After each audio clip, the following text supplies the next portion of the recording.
I'm working on, which is about that lawsuit that I worked on back in 2010. We have an oral history project that's coming up as well, which will be a great project that people have talked about for a long time as far as recording the oral histories of people in the Prairie View community. We want to not only record oral histories with the elders in the community, but also record stories about the pandemic. That it's a pandemic relief grant. So we're able to buy all the equipment to do video recordings and sound recordings for the oral histories, and we'll be digitizing those and putting them up on the library website as well. Below that, the Getty Images grant that I mentioned a minute ago. It's part of an HBCU photo archive grant. So there's several HBCUs involved, 4 in total, working with Getty Images to license a lot of the historic photos we have. The one below that, Preserving Our History Through Assessment, that was where we did an assessment of the archives and our capability for historic preservation. That was like the first grant we got, so to give us a roadmap to other projects we could do in the future. Then Redressing the Legacy of Slavery and Segregation. That was a presentation we did at the American Association for State and Local History. We got funding to go there and present about our work. Digital PV Panther Project is a digitization grant that we hope to get started on soon. And then there's some other ones that we didn't get funded. One was one in Mississippi for Blues in the Commemorative Landscape Project, which was about memorialization and working with the community to preserve cemeteries. And then we had another one where we were going to hire an archivist for the archives. That didn't get funded. And then we had one that was going to digitize Texas records so that we could find the names of the enslaved.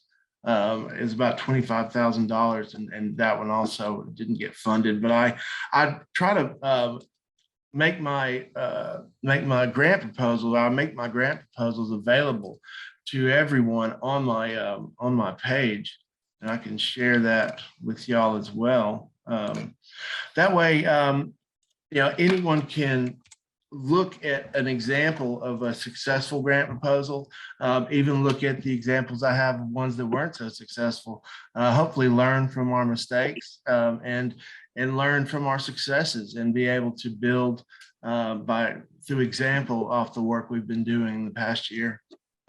Yes, that's what I was going to ask. Like, do you assist? Because we have a family cemetery that we're working on right now and trying to build, and I have some ancestors there and everything. So the family is trying to get together to do different things.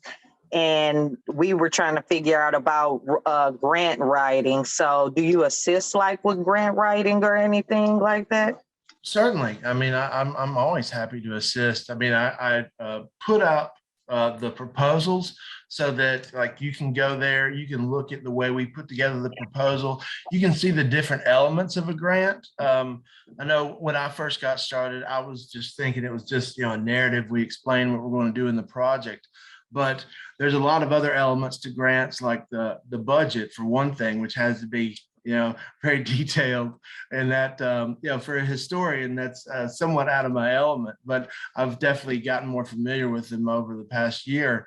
And then you have to have a budget justification, sometimes a work plan, basically demonstrating, what work you're going to be doing when, and you try to, stay, on point and on task. I not only would love to help someone write a grant, but also find grants or funders that want to support these types of projects. That's often one of the biggest hurdles to getting a project done is finding the right organization or group that wants to fund your particular project or your type of project. And that's what we've been successful at doing in the past year, is finding either state, federal, or private foundations that are interested in working with Prairie View A&M on preserving the history we have in the archives, and also working to preserve the cemetery on campus. So sure, anytime you have a question, or you or you have a specific project and you'd like to ask me about it, I'm always available to help out for sure. Hello. That's great. I will be in contact with you because we're just now, it's another family cemetery we have in Altair, Texas. Mm-hmm. And it's kind of gotten abandoned because a lot of the family members don't stay in that area and things like that. So we're trying to get family back together and people in the community together to come back to the cemetery and restore it so it won't be so non-accessible, because the land is being bought around the cemetery. So we're realizing that soon it's going to be like non-accessible to us to get to the cemetery. So we're trying to come back and let people know that this is a cemetery, it's not abandoned, and that we care about our descendants who are living there. Of course. Who are in there, who are deterred there. You said that was in Altair, Texas? Yes, Altair, Altair, yes, Altair. So you know that in Texas, a lot of the land in these country rural areas are being bought up and being developed. So that's why we're trying to go back, because land is being bought around it. Because at first it was a 5-acre cemetery, but now it's been conduced to a 1-acre cemetery. So yeah. Yeah, and that's the other one of the other presenters about the Texas Freedom Colonies project. One of the elements of that project is to GPS locate and document communities or cultural heritage that is part of the history of a community, like a cemetery, to inform developers in the future of the existence of these places, that they're not abandoned, and make sure that more people are aware of these sites. They have a community allies program where the people, the members of the public can go on there and upload information to be part of their digital atlas, to include, so that they can share that with developers and people who are expanding cities and putting up large buildings and things like that. That's definitely one of the problems we had in Mississippi as well, where they'd be wanting to build like a huge Walmart or something like that, and they didn't know that there was a cemetery there, and that would lead to the removal of the cemetery sometimes. So you might also be interested in the Texas Freedom Colonies project and working with them to upload information about that cemetery so that it can be on their atlas. Hello, Ms. Jenkins. Hello, how you doing? I'm doing well. How are you doing? I'm doing great. I was just getting on here to see what you were doing. That's all. Oh yeah, this is my mother. That's who I've been working. She's gotten on the thing. But yes, I was telling him about the William Paradise Cemetery, the family cemetery that we are trying to work on. And he does, he's at Prairie View and he's been writing grants and things like that. So trying to so see is he how working with the cemetery behind Prairie View? You working with the African American community? Yes. I'm sorry. Yes, we're working with Frank Jackson. Frank Jackson, several members. Ex-mayor, right? Yes, ma'am. Yeah, he was ex-mayor. Okay. He worked. He actually worked at Prairie View until I think he just retired this semester. I actually just had lunch with him yesterday.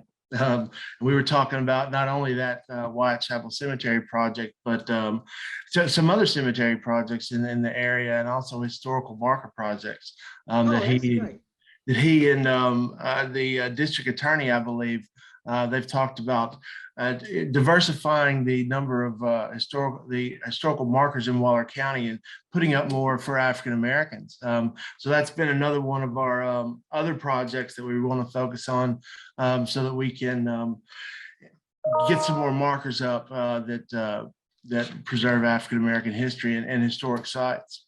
So you a history I'm a, teacher at Prairie View? yes, ma'am. You know I'm a Mr. Lee Griggs? Lee Griggs. I've heard the Lee name. Griggs. Lee McGrigg, yes, ma'am. Yes, ma'am. He's been in some of the meetings, and I've definitely heard the name. I haven't had a chance to meet with him personally, but the name definitely sounds familiar. I think he's been in our department meetings. Yeah, he's been there for years, Mr. Lee Griggs. I'm pretty new. I came in the middle of the pandemic from Ohio. Okay. I was in Mississippi and I came to Prairie View like in the winter of 2020. And it's like first year we didn't have any face-to-face classes. So I was everything was Zoom. Okay. So in the past year though, I've been able to meet more people, work with several different professors and professors outside of my own department, particularly in the library. The archivist Phyllis Earls, we've been working on several projects to get the archives processed. Do y'all still have a cultural history museum there? Like a museum thing that they started some years back? The Texas Institute for History and Culture, that's in the architecture school. The director of that, Michael Hurd, he recently retired. And they're in the process of hiring a new director. So yes, it's still there. They're just in the process of sort of like rebranding it, I believe, and seeing how we in the history department can expand our public history offerings and perhaps work with that center to do some more projects in the future. I'm certainly very interested in. I've asked some people about that project, or about that position, because I'm certainly interested in maybe taking over myself if they're going to open that position once Mr. Hurd retires. I think they asked him to stay on a year longer, so he retired in June of last year, but he's staying on an extra year to facilitate that transition. But yes, it's still there. And we're just working on getting some projects to sort of relaunch its new opening. Oh, okay, because that's one of the cemeteries were cleaned up by the group participants back in the 90s and early 2000s. Some of the fraternities got there and cleaned up that cemetery and did some research in there. Yes, ma'am. That's actually one of the projects where we got a grant to work on. It's that White Chapel Community Cemetery at Prairie View.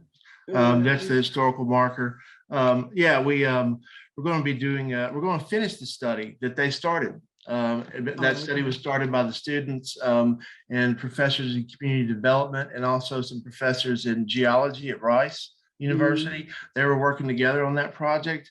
And a lot of the questions they had towards the end were still sort of went unanswered. And one of the projects that we've got some funding for is to answer those questions and figure out the boundaries of the cemetery, the locations of the unmarked graves in the cemetery, and then hopefully create a memorial or a memorial park so that the site remains maintained in the future, and and the students can visit more often, and it can become more than a part of the campus again. They blocked off the road to go back to it there. So they used to do an annual pilgrimage, like you were saying, for years, and we're hoping to get that started back up. Oh, okay.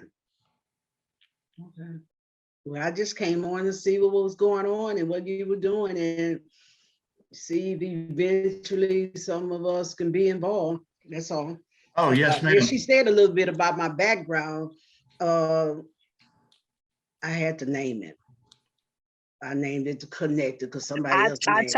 I told them about Woody, and we've been working with Project Respect. You first started it off, and then I'm just a little antenna on the bottom.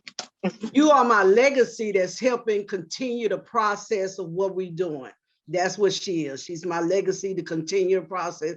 She's my daughter. She told somebody, I've been running around cemetery since I was 3 or 4 years old, and I hope that's not true, but she said it is. So sometimes people have a passion, and we're journeying back to that. And also we're journeying back to our ancestors. And because our youth need to know where they've been, what their ancestors went through, where they've been, and who we are and what we've done. There's a lot of missing pieces to our history. So we can connect those pieces together through the cemetery, Whitechapel, through the cemetery here in Houston, because all of us have a connection, because we were spread it out all over Texas. So we all have a connection together. So I'm excited that, because when I started, nobody was interested in cemeteries. And they used to call me the cemetery hunter. And I'm like, I'm not a cemetery hunter. I don't know what that means. But God gives us a purpose and a vision to do things, and no one man can do it. So Dr. Jones, what she was saying, came up through a group of Black businessmen in the 90s to find these cemeteries. And at that time, it was over 3,000. Trevor Rooster something wrote a book, and she had a list of all those cemeteries back in the 90s. So our goal was to bring awareness. And it did, not only for African American cemeteries, it brought awareness for all abandoned cemeteries. Because the problem is there's no money to keep these cemeteries alive. After they stop burying, that's why they become abandoned. Well, communities are growing up around them, so if they become abandoned, nobody's taking care of them, they feel we don't care. Benjamin Franklin say, look at your cemeteries, you'll see the community around them. But as things happen and people move away, they move away for jobs, they move away for many things, then it becomes abandoned. You know, the shift of the community caused different communities to be abandoned, and these cemeteries are left. Unfortunately, by them being left, they're sometimes dug up and we don't know about it until we come research and find out. So it's very important to preserve that piece of land. The law says it's supposed to be preserved, but people do what they do for the lack of us or people around not being involved. So this year, over the last 2 or 3 years, it's been so many people involved in the word cemetery, involved in bringing back the communities or finding out, because we're not just one person, we are a person of one. That's my opinion. You know, we are. Yes, we're white, Black, blue. I mean, we're all colors, but we should come together as one. We put here for a purpose to work together, and we're divided. We're divided more than ever. And my heart goes out to what's happening over there in Ukraine with Russia. I mean, my heart goes out to because we had our own Holocaust. The African American had a Holocaust right here in America that nobody talks about. And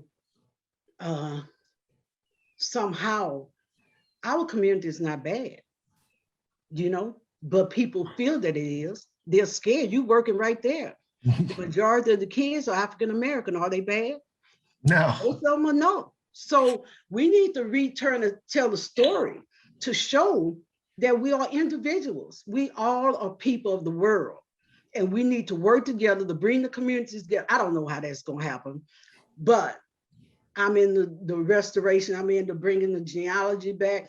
They asked me, am I a historian? You know, I connect the historians because I do history and all of that. They asked me as I'm a genealogist. No, I'm not a genealogist, but my daughter is one. She's one now, so I do connect the people like that. So I don't know, I have a lot of passion. You can hear it in my soul, in my heart. I have a lot of passion. So if you for putting Whitechapel together, I hope the best. I hope you can get it done. You know, there's a lot of people you have to bring together to get it done, and you've got the grant. So I hope you utilize the grant to the best of your ability to make it work. Don't do what they did years ago, got the grants and didn't do anything with it. But, you know, we'll keep in touch. And I just came on to see what you were doing. I was dropping around, building teams of people that we can work with to have it happen in Harris County, Columbus County, whatever county it is, Chapel. That's all.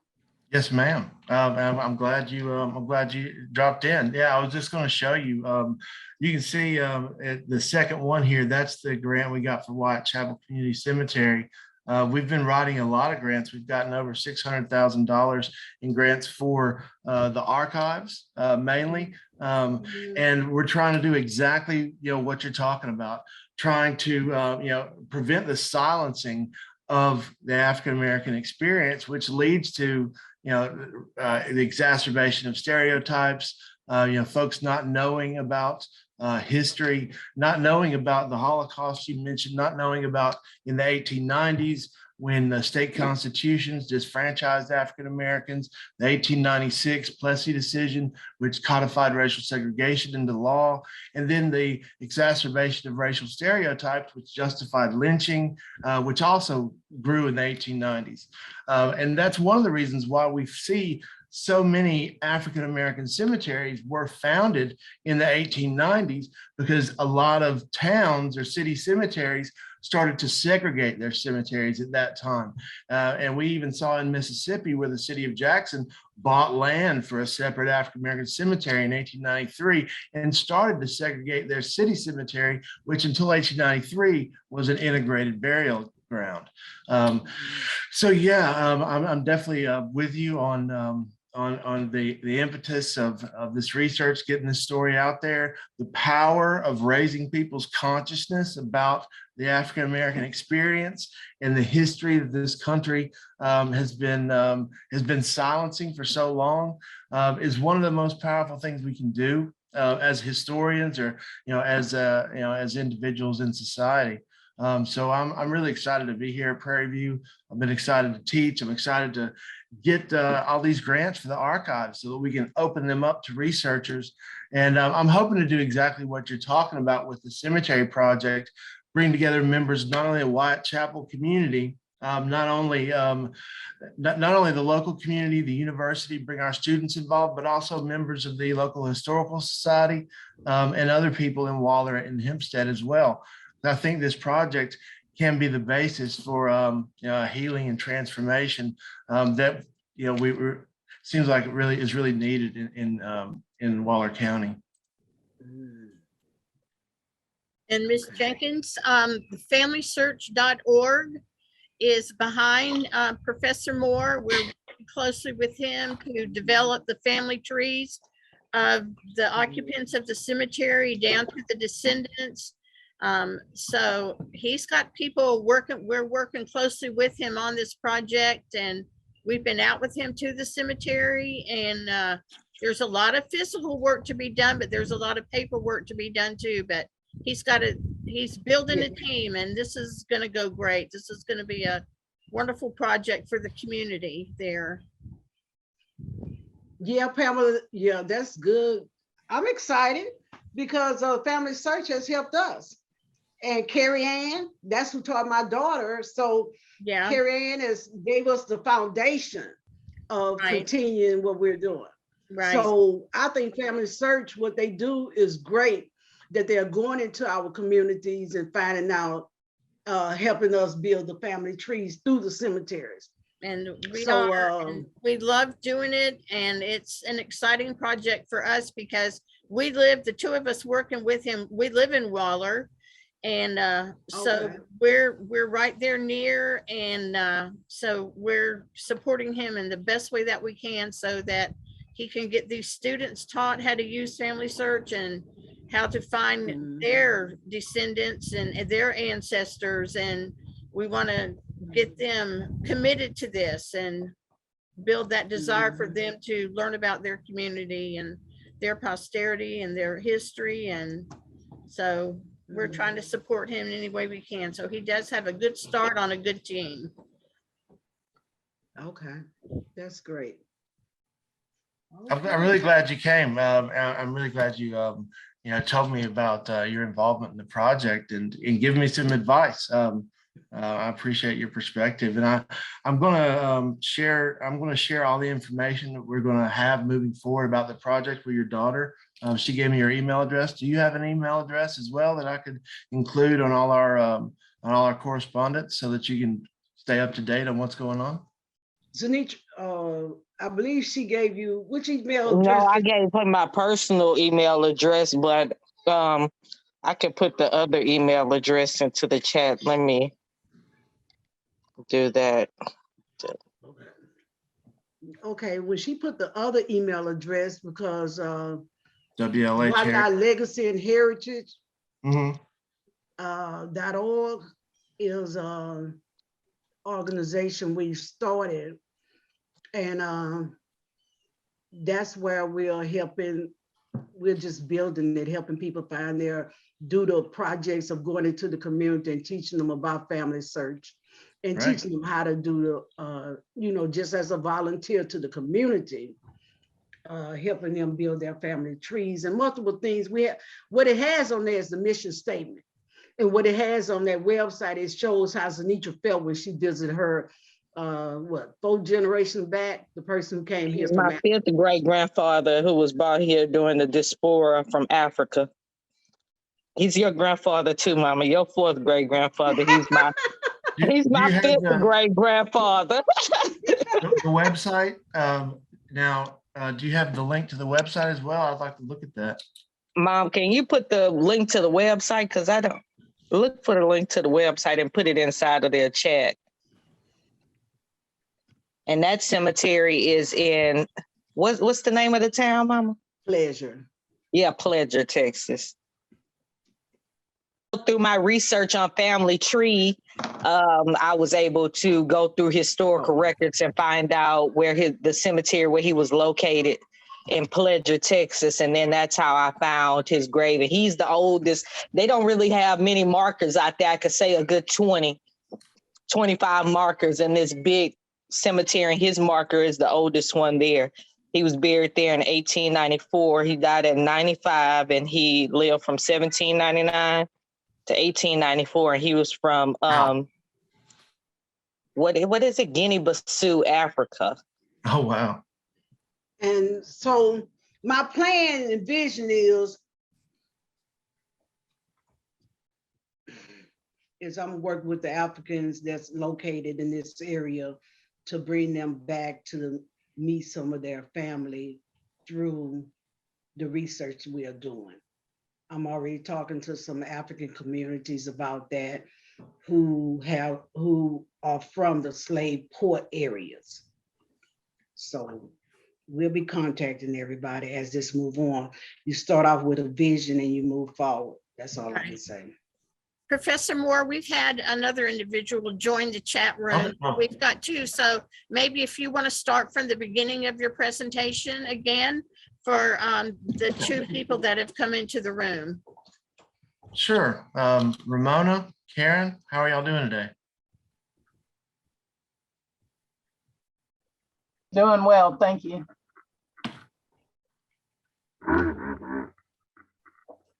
Let me share my screen here. I'm great, thank you.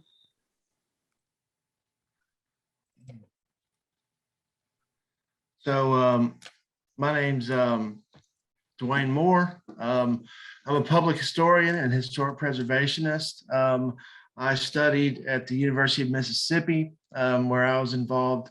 I worked at the Blues Archive, and I also worked with an organization called the Mount Zion Memorial Fund, which helped families get access to cemeteries on private land, and also preserve cemeteries through memorialization. I was hired as a historian back in the middle of the pandemic at Prairie View A&M University. And I came here at a very opportune time where we had a renewed interest from the new president of the university, President Simmons, has really instilled a focus on preserving the history of the university, getting the archival collections processed, and researching the legacy of segregation and the impact of slavery on the community and the university. One of the first projects that we focused on was the Whitechapel Community Cemetery, which is a cemetery for the enslaved on the backside of campus, which has about 5 or 6 marked graves and a lot more depressions. And there had been a study done there a while back by the Community Development Office and some geologists at Rice University, and they'd never got it completed. So one of the things we wanted to do was answer a lot of the questions they still had in that project, find out the locations of the unmarked graves, the size of the cemetery, where the entrance was to the cemetery back in the late 1800s, and also work with the community and the students and get them involved in a ground penetrating radar study to corroborate all the evidence we would find in a pedestrian survey. There's a historical marker out there. It's been out there since, you can see, 1992 on that this marker. They had originally, when they were building the highway, they were thinking about going around the backside of the university. And that's when they found, that's when they rediscovered the cemetery back there. And that's when we had a renewed interest, not only put the historical marker up, but where the cemetery started getting cleaned up as well. But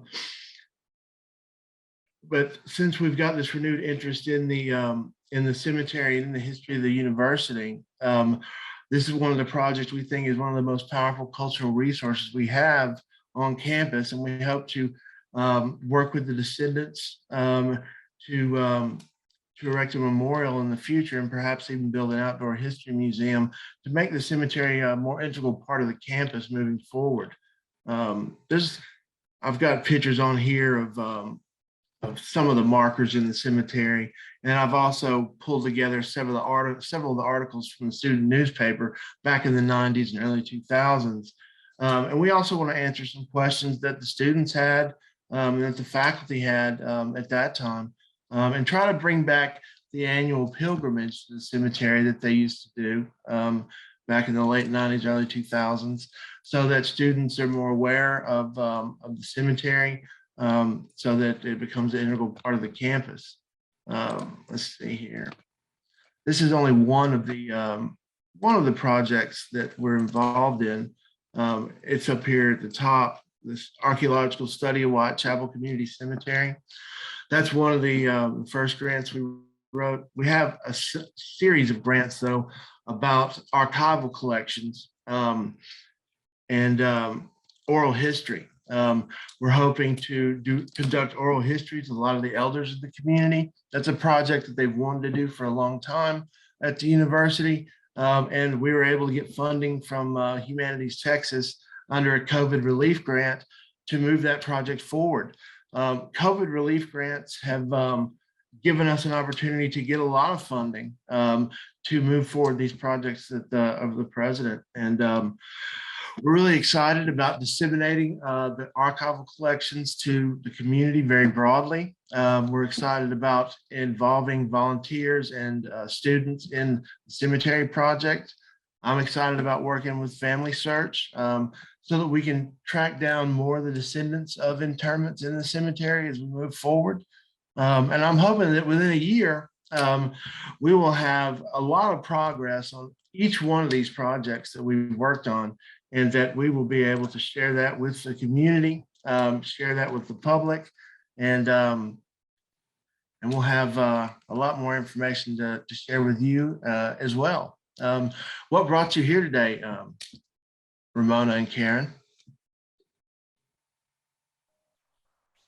I was interested after hearing the introduction on my husband's side. His family is in the process now of trying to work on their family cemetery. It's African American. I think the oldest grave site maybe great-great-great-grandfather was born like 1800. But anyway, they're in the process of trying to, number one, raise money. And then they, you know, there's been talk about, because there are a lot of graves out there, of course, that are unmarked, and you know, trying to figure out if there's any way that, you know, we wouldn't be able to identify the remains, but just where the graves are, you know, where the locations are. Certainly. Where do you live? Where are you from? I live in Fort Worth, Texas, but the cemetery is in Dawson. Dawson. Yeah, Bar County. Now, is that cemetery associated with the church, or how many people you think are buried there, or how many markers are out there? I don't know. It is on Find a Grave, the website, but I'm not sure exactly how many are out there. My husband is 64, and his older brother, who's 80, and a few other people. They used to go out and mow the cemetery and all that stuff, take care of it, and then he got sick and he hadn't been able to do it. So he probably would know exactly how many, because he'd go out down there in hot summer weather and you know, work on it. Ramona? What? Yeah. Another source that we have been using up in the Houston area is we have a team of 2 women who have 3 cadaver dogs, and they have started coming to the cemeteries free of charge, and the dogs have been training with locating grave sites. So that has been a big help with some of the smaller African-American cemeteries, and we've had really good results with that. So you may want to check with the sheriff's department in your area and ask them about the cadaver dog teams that they have, because these teams are getting more and more involved in assisting with cemetery research. So they may be a good resource for you. Okay. If the sheriff, the local sheriff, doesn't have any information, what's the name of the organization you're referring to? It's just 2 Or private do they go women outside? here. No, it's 2 private women here in Houston that do it, but they contract with the sheriff's department. So I would say, I'm sure your sheriff's department is aware of a cadaver dog team that services your area. So that's where I think I would maybe start, or just maybe even Google cadaver dog teams in the area and see what you come up with. But I'm sure that there has got to be some teams in your area there. Okay, great. That's wonderful. Thank you so much. Hello. Hello, Karen. How you doing? Yeah. Hi. Well, I'm Karen Royal. I live in New Orleans, Louisiana, and I'm here because I'm interested in various ways of documenting and preserving our family history.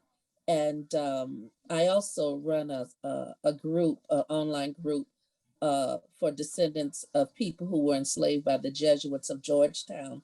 My husband descends from 9 people who were sold by Georgetown to Louisiana. And I know where some of the graves are for some of the descendants.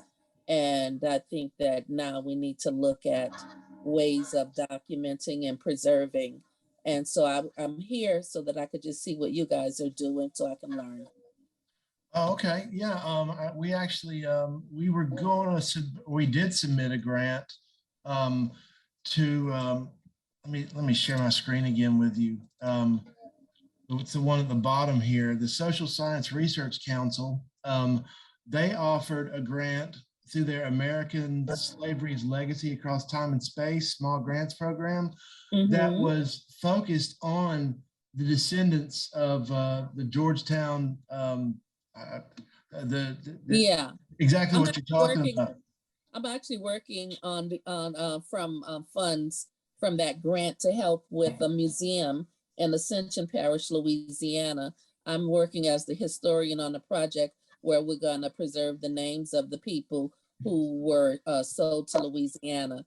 Yeah, I got a deadline of next Saturday to get my write up in, and I'm actually doing a workshop for some of the descendants in Ascension Parish, Louisiana, from that particular grant. I hope they offer some more.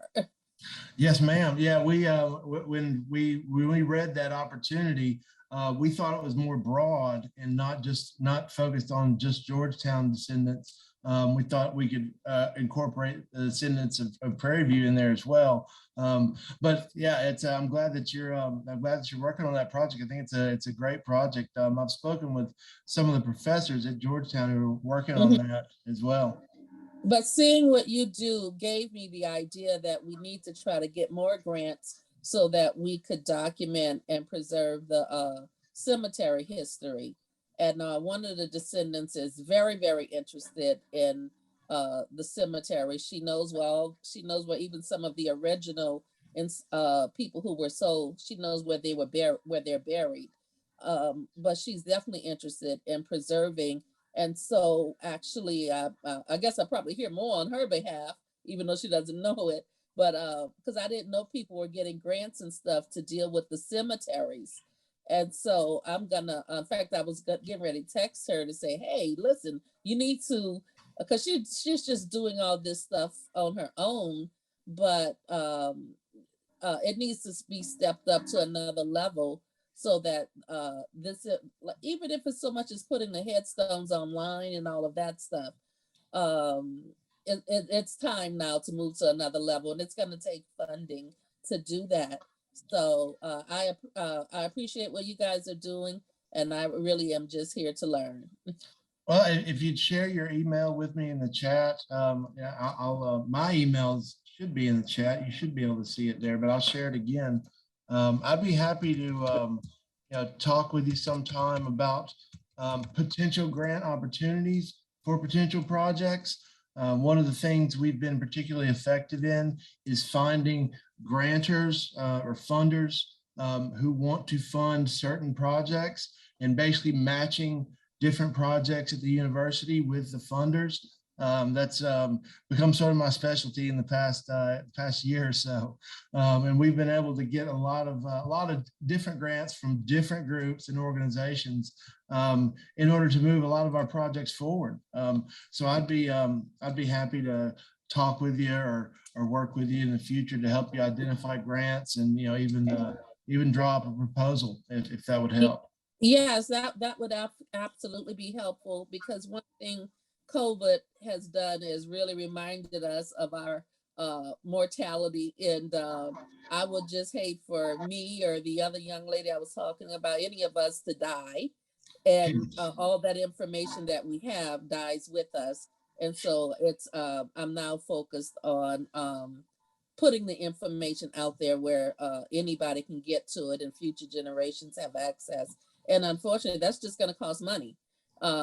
And so I am definitely interested in ways to fund the work that needs to be done. Because up until now, we're all just doing this stuff as volunteers, but it really needs to be stepped up.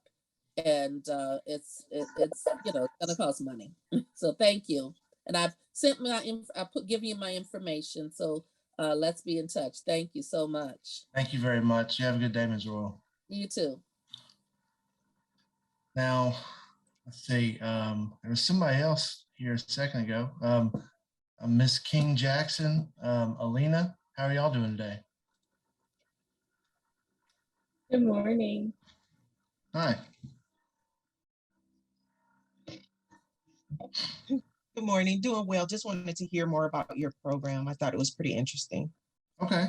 Let me get my screen shared again. Get back to the beginning here. Sorry about that. Okay, so I'm I'm an assistant professor of history and division of social sciences at Prairie View A&M University. I got there, I got in the history department in the winter of 2020. And over the next year or so, we started working with the historical archives on campus to write grants for a lot of different projects to process and digitize collections so that we can disseminate our collections more broadly for use by the public. One of the projects that I've talked about a good bit today is this archaeological study of the cemetery, the Whitechapel Community Cemetery. It's one of the first grants we wrote, and we're working with the community, working with our students, of course, a lot of the faculty on campus, and archaeologists from Paleo West to conduct a ground penetrating radar study, non-invasive, of course, so we can locate the locations of each unmarked grave in the slave cemetery and determine the actual size of the cemetery. And we'll also be working with a landscape architect to potentially repurpose the space, which is currently, it stays grown up in the winter. And several of the descendants have expressed concern about making sure that it's maintained in the future. So we're hoping to create maybe a memorial park, make it more of make it more part of the campus instead of the way it is now. And we hope that that project will be a very powerful part of our new focus on the history of the university and the history of the Waller County area. We've also written several grants to process the historic papers collections of over 30 Prairie View administrators and professors. Several of the presidents who were the leaders of the university for decades, several historians and other social scientists who donated their papers to the university archives. Right now, they're in the archives, but they're not processed or available to researchers. We hope to make those available to researchers in the future, and we're working on those right now. We've also written a grant to create a Center for Digital and Oral History, so that we can start doing interviews with elders in the community, preserve those stories and make those available through the library website as well. We've written a grant for Getty Images to help us digitize our amazing historic photo collection, which is what Getty Images is going to help us license those as well, so we can generate income for the archives and future projects. We also have some other projects related to other collections at the university around the Cooperative Extension Service collection, home demonstration collection, which has maps of all the African-American communities that Prairie View worked with in Texas for farming or canning. We have maps of every African-American community that they worked with from the 20s to the 1970s. We're hoping to get that information digitized and available to everyone over the course of the next year. What brought y'all to the meeting today?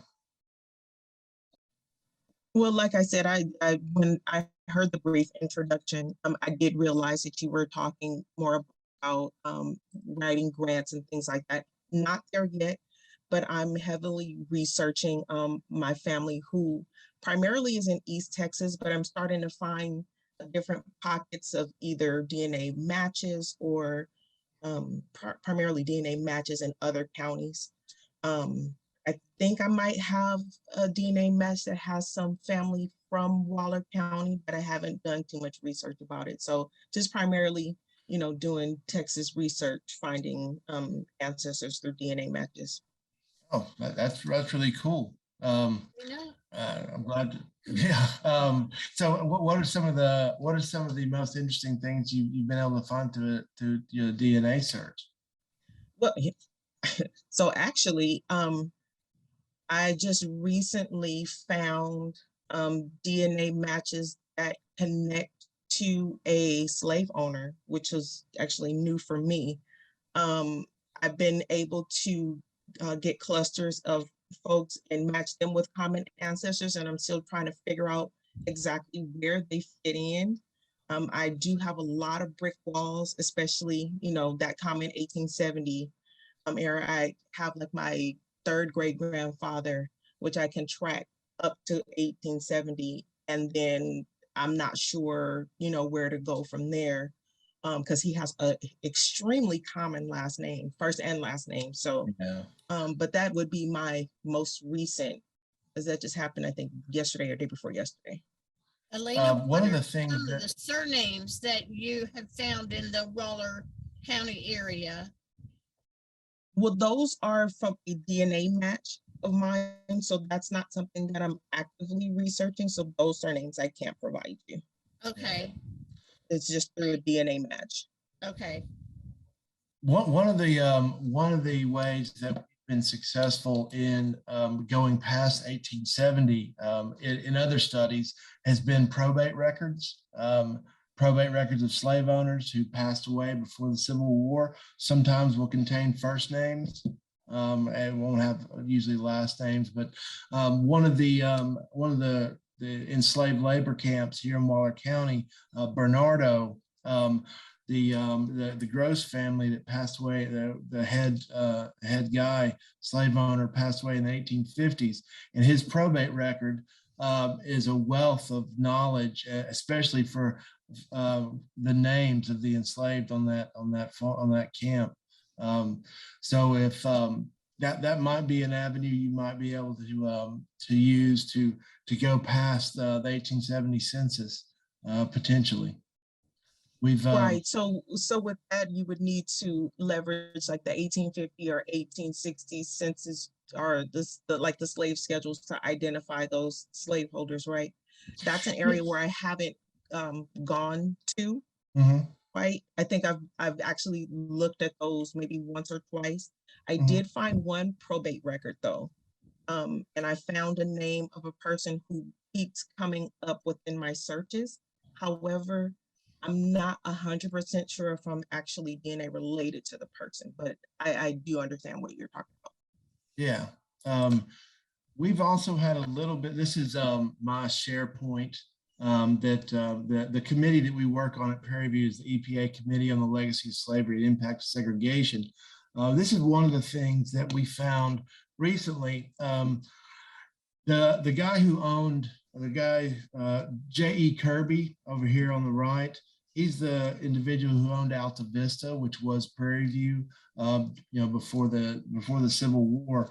And we were able to find some slave ship manifests from where he had purchased slaves in New Orleans and had them transported to Galveston on ships. And we were able to find first name of Lucinda here. And I've been able to track Lucinda into the 1870 census. So that's another potential route. Now that was on Ancestry. Is that where you got your, is that where you did your DNA test, was through Ancestry? I did, and I also had it uploaded to my Heritage and GEDmatch.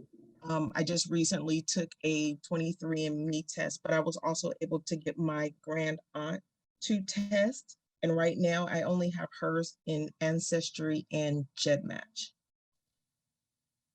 Yeah, I haven't done the DNA test yet, but I'm definitely interested in it. And I appreciate you sharing with us your experience with that, and how it's opening up new doors for your research. It actually is, and using her as an anchor. So I'm trying to find out who her grandparents are, which are really close matches. But I have a couple of brick walls there. But I have your contact information, so I think I'll reach out to you, because even just what you just showed is kind of interesting. I would love to hear more about that as well. Sure, I'd be happy to talk with you more sometime. We could schedule a Zoom, or you can even come to the university, and I could show you around the archives. There's a lot of yeah. I'm in California, so I probably won't travel anytime soon. Thanks thanks for the invite. I will definitely keep that in mind if I happen to come back to Texas. Certainly do. Please do keep us in mind, because we we love to have visitors to campus. It's a beautiful campus. Awesome. Thank you so much. I appreciate your time. Thank you very much, Elena. You have a good day. You too.